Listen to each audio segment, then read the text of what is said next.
Subscribe and share my channel Sudarsana. నమస్కారం.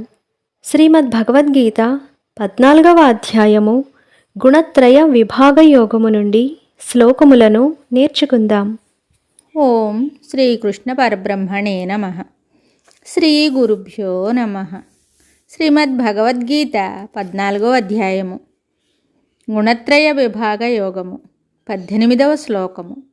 శ్రీ భగవానువాచ ఊర్ధ్వం గచ్చంతి సత్వస్థా మధ్యే తిష్టంతి రాజసాః జఘన్యగుణవృత్తిస్థా అధో గచ్చంతి తామసాః. ఊర్ధ్వం గచ్చంతి సత్వస్థా మధ్యే తిష్టంతి రాజసాః జఘన్య గుణవృత్తిస్థా అధో గచ్చంతి తామసాః.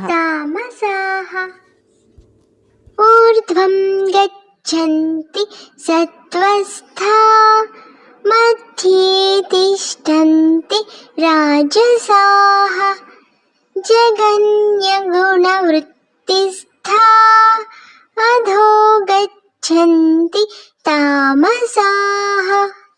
ఈ శ్లోకమునకు భావము: సత్వగుణము కలవారు మరణానంతరము ఊర్ధ్వలోకములకు వెళుతున్నారు. రజోగుణము కలవారు మధ్యమమగు మనుష్యలోకమున జన్మిస్తున్నారు.